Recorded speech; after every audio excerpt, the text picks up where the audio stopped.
Ok. Então, boa noite ao nosso quarto shiur do estudo do livro de Gálatas. E eu vou compartilhar minha tela com vocês. Eu peço que vocês me informem quando já estiverem vendo a minha tela.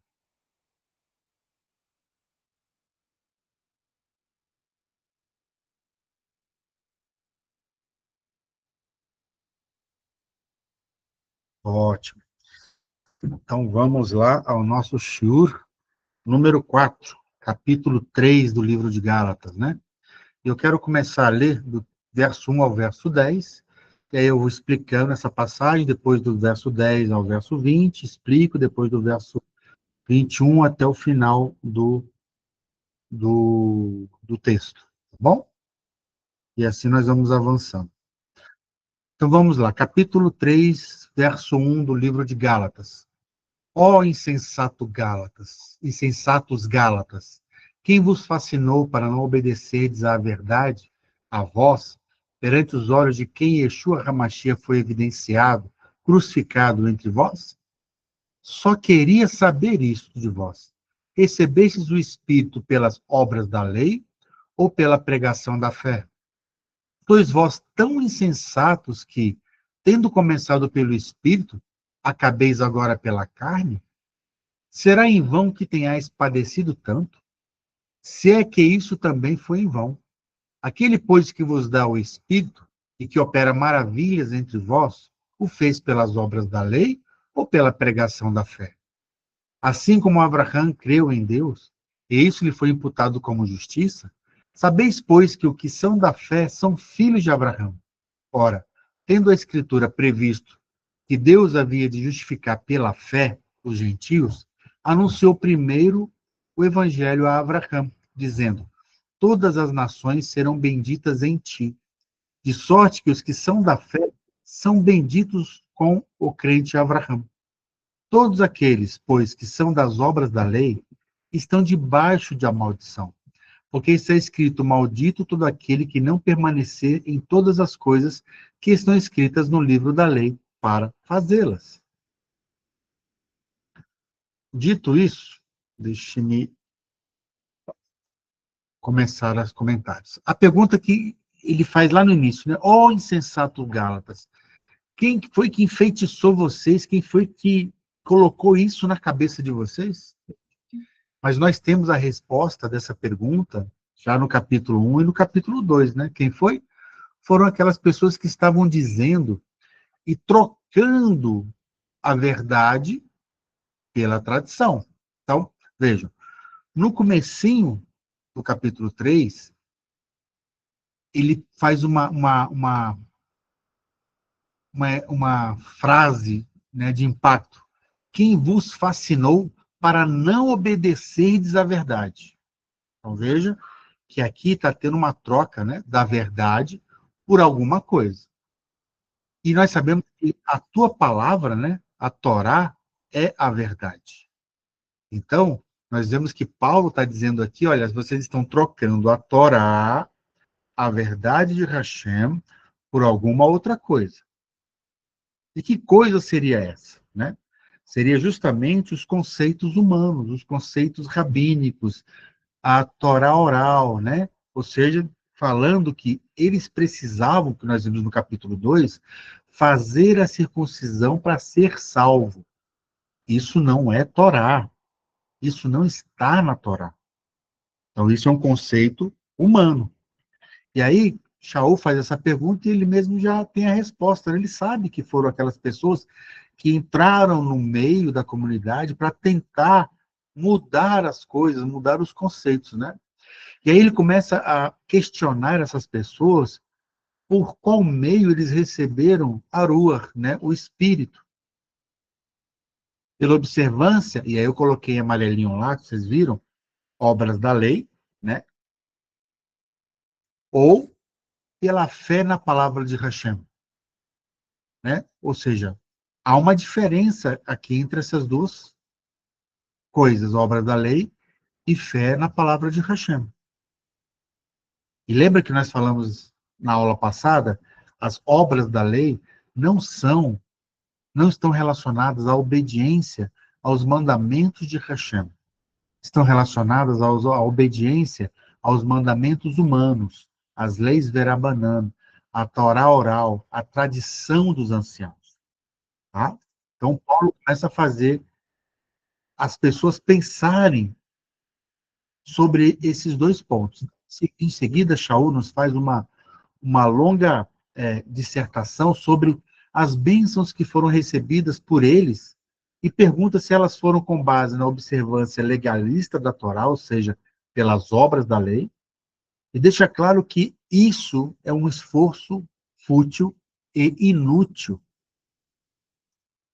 Shaul traz o modelo de Abraham, que foi justificado, e aqui tem uma expressão muito importante para a gente compreender e não esquecer, que é a questão da justificação.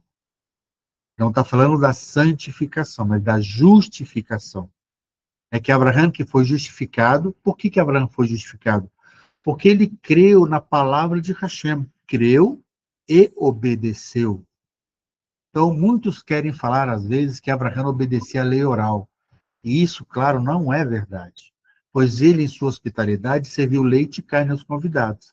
Ele obedecia, sim, ao que o Eterno lhe falava, lhe instruía oralmente. Mas isso não é lei oral, ok? Então, Abraham ouvia e botava em prática. Ouvia e fazia.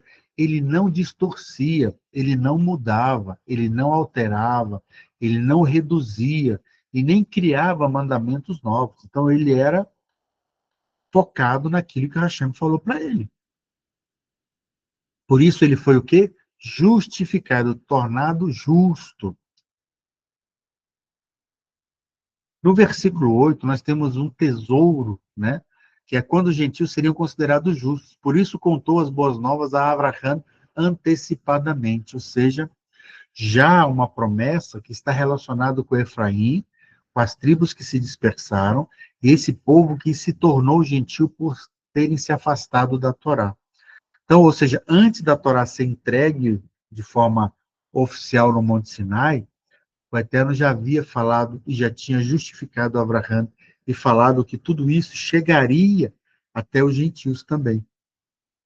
Gálatas 3:10 diz: todos aqueles, pois, que são das obras da lei, então, obras da lei é a deturpação da Torá, ok?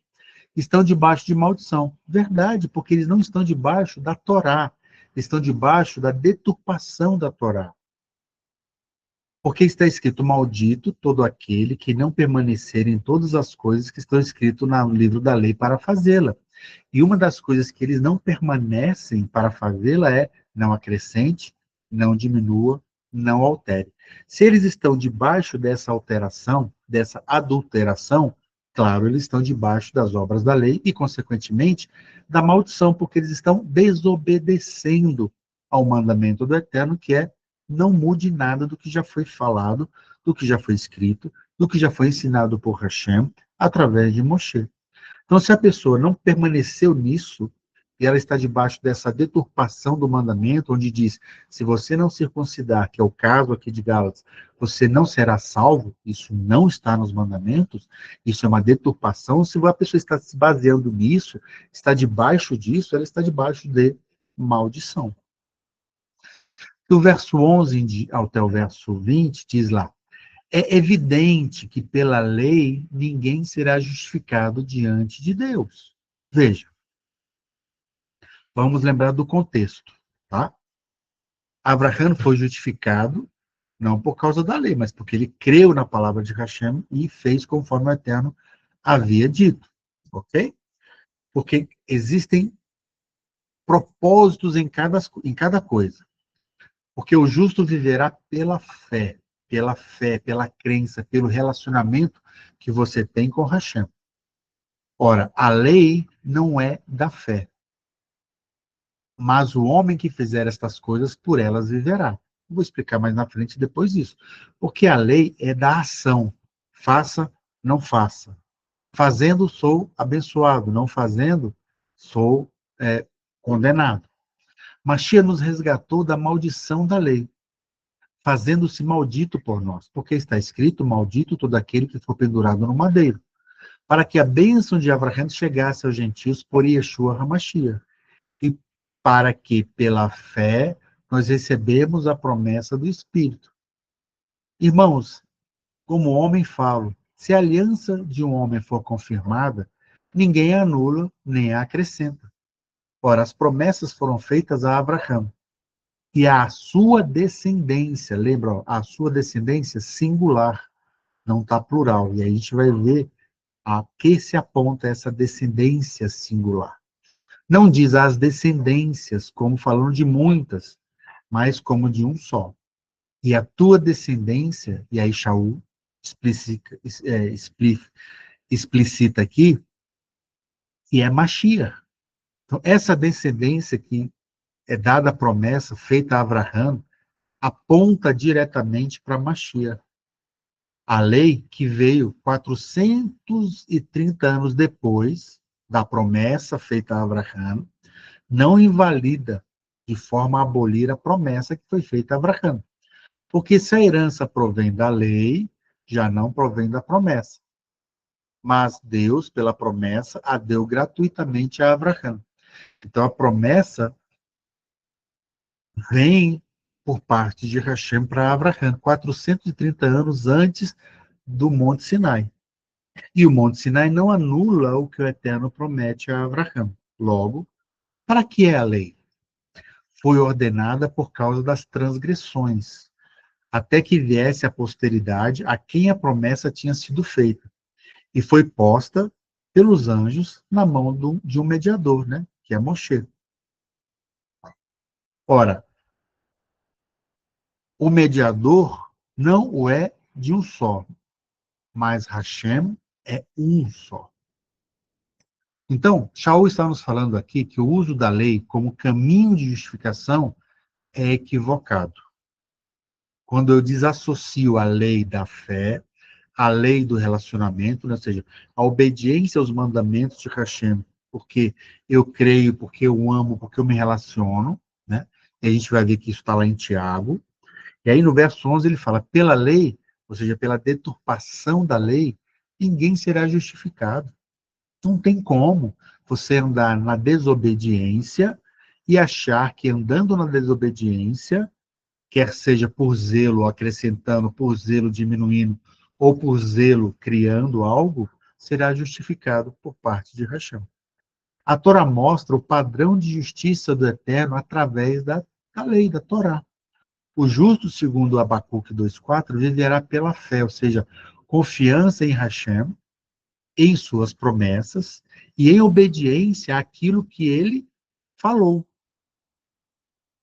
Verso 12, a lei não é da fé, pois mostra não nossa fé, mas nossa obediência à lei. Ou seja, a lei demonstra se eu sou obediente ou se eu sou desobediente. A fé, ao contrário, se baseia em crer na promessa de Hashem, não em desempenho nas criações humanas, naquilo que o homem cria como dogmas, como leis rabínicas, como a Torá oral. Então, porque eu creio, eu faço. Porque eu creio, eu obedeço a Torá. Machia nos resgatou da maldição da lei, ou seja, porque vivíamos em desobediência, vivíamos aleijados de cumprir a verdadeira Torá. A maldição da lei, ou seja, a condenação pela prática deturpada da lei. E era isso que acontecia naquele momento histórico. As pessoas viviam cumprindo a tradição, cumprindo as leis rabínicas, cumprindo aquilo que levava, na verdade, as pessoas, ao invés de para perto de Hashem, para longe de Hashem. Yeshua tomou sobre si a maldição, maldito todo aquele que for pendurado no madeiro, para que a bênção de Abraão chegasse aos gentios, aos outros que foram espalhados, estavam longe de Jerusalém. A bênção, justificação pela fé, prometida a Abraão. Assim, todos recebem o Espírito pela fé em Mashiach. E fé em Mashiach é como Mashiach mesmo disse, se você crê em mim, obedeça os mandamentos. Crer em Mashiach e não obedecer os mandamentos de Hashem é a mesma coisa que dizer eu não creio em Mashiach. Do verso 15 ao verso 16, a promessa feita a Abraão e a sua descendência, no singular, como eu disse antigamente. Shaul interpreta que a verdadeira descendência é o Mashiach.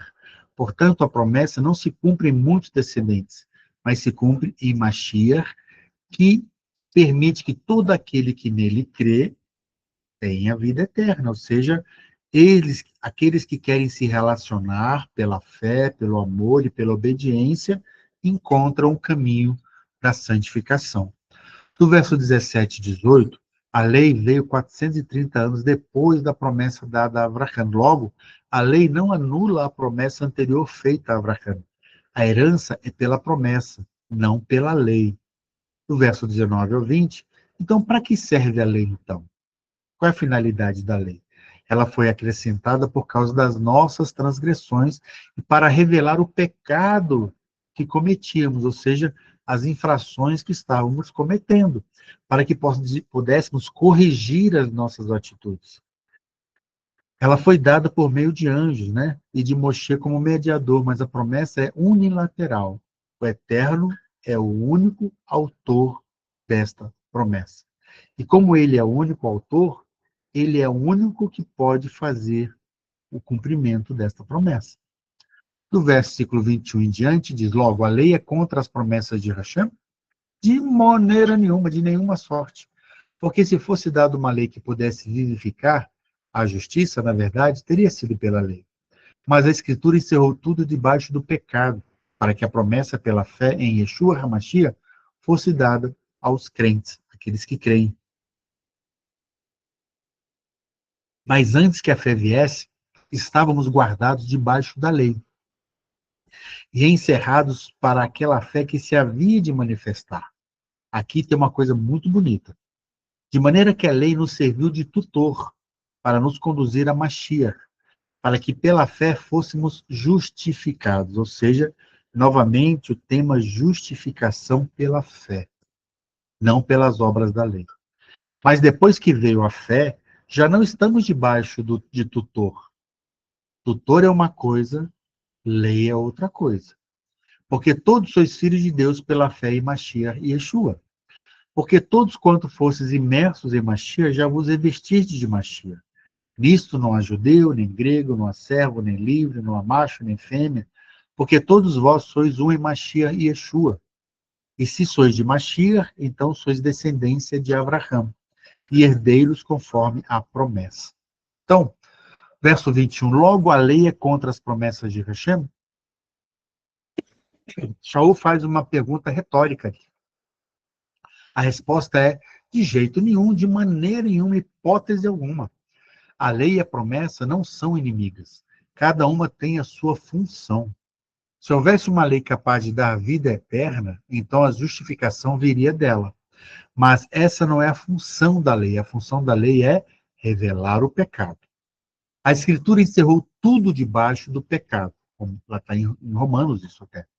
A lei revela que todos pecaram e estão condenados. Assim, todos ficamos na mesma condição, dependentes da promessa de salvação pela fé em Mashiach. Antes que a fé viesse, estávamos guardados debaixo da lei. Guardados debaixo da lei, essa expressão uponomo, que eu coloquei em vermelhinho aqui, é uma expressão que Shaul usa para falar da deturpação da lei, ou seja, nós estávamos guardados dentro da interpretação de terceiros de como cumprir a lei de Hashem. E essa interpretação de terceiros era a deturpação da lei, era a não lei de forma verdadeira e real. Então, quando ele fala, estávamos guardados debaixo da lei, né, pistin uponomon, ou seja, nós estávamos guardados debaixo dessa deturpação que existia na compreensão dos mandamentos divinos. A lei nos serviu de tutor, paidagogos. A palavra no grego significa aquele que conduz a criança até o mestre. A lei não era o mestre, mas um guia para nos levar até onde? Até Mashiach. A sua função era pedagógica, mostrar o pecado e apontar para a necessidade de uma redenção. Depois que veio a fé, já não estamos debaixo de tutor. debaixo de tutor, debaixo do legalismo, da leitura distorcida da Torá, da interpretação do tutor sobre o mandamento. O tutor aqui pode ser visto como um sistema religioso, em interpretações equivocadas que impunham peso e condenação, sem levar ao verdadeiro sentido da lei. Com a vinda de Yeshua, não ficamos mais sob esses intérpretes errados, intérpretes equivocados que acrescentam, que reduzem, que modificam o mandamento. Ele mesmo, Yeshua, nos revelou a Torá em sua plenitude, Mateus 5,17. Não vim abolir, mas cumprir. Cumprir aqui quer dizer, eu vim ensinar corretamente como viver as leis de Hashem. E o que muda? Antes o povo estava dependente de mediadores humanos, tradições, cercas, legalismos, tradição dos anciãos. Né? Agora em Mashiach, temos acesso direto ao autor da Torá e aprendemos a cumpri-la em espírito e em verdade, porque recebemos o Espírito de Hashem, que nos conduz ao pleno conhecimento do Pai. E esse Espírito nos convence da justiça, do pecado e do juízo. Verso 26. Todos sois filhos de Deus pela fé em Mashiach, Yeshua. A filiação divina não depende da etnia, linhagem ou obras da lei. É recebida pela fé. Não significa que a Torá perdeu validade, de maneira nenhuma, mas que saímos do jugo do legalismo e entramos na liberdade da obediência verdadeira à Torá, ensinada e vivida por Yeshua. Essa é a razão de nós entendermos que não estamos mais debaixo desses tutores, dessas obras da lei, mas debaixo da fé que nos traz a verdadeira compreensão da Torá através da ótica de Yeshua. Todos quantos fostes imersos em Mashiach, já vos revestirdes de Mashiach. A imersão simboliza a união com Mashiach. A imersão significa morte e ressurreição. Quando eu morro, eu me desligo legalmente a tudo aquilo que eu estava ligado anteriormente, e até ao legalismo. Revestir-se de Mashiach significa adotar a sua identidade, a sua ótica, o seu caráter e a sua posição diante de Hashem como filho, porque nós nos tornamos também filhos de Hashem, adotados através de Mashiach, co-participantes, co-herdeiros. Verso 28. Não há judeu, nem grego, nem servo, nem negro, nem macho, nem fêmea. Shaul não está negando a diferença social ou biológica. Né? Eu estou me sentindo isso, eu acho que hoje eu sou aquilo. Não, não é nada disso que as pessoas hoje por aí se sentem, né? Não é nada disso. Ele está afirmando que essas diferenças não estabelecem superioridade nem barreiras espirituais diante de Hashem. Em Mashiach, todos somos um. Todos participamos de um corpo, fazemos parte de um corpo. Cada um com a sua função, cada um exercendo o seu chamado da melhor maneira possível, com dignidade e com herança, como diz Efésios. Né? Nós que estávamos longe, a lei das alianças, das promessas, agora que nós nos achegamos por Mashiach, nós temos direito a tudo isso, pela fé em Mashiach, um por questões de descendência, outros por questões somente de fé, a partir de Abraão. Se sois de Mashiach, então sois descendência de Abraão e herdeiros conforme a promessa. A verdadeira descendência de Abraão não é somente física, sangue, mas também é espiritual, fé em Mashiach. Quem pertence a Mashiach é co-herdeiro da promessa feita a Abraão. E aí, como eu falei anteriormente, o termo uponomos, ou outro termo que nós vamos ver agora no capítulo 4, erganomo, sob a lei e obras da lei, são termos que Shaul utiliza de forma negativa, onde fala da criação humana rabínica de normas que são colocadas como Torá, como mesmo a importância da Torá. Porém, de maneira nenhuma elas são. Com isso, nós encerramos a aula 4. Espero que tenha sido uma bênção para você e nos encontramos na próxima terça-feira, se Hashem assim nos permitir.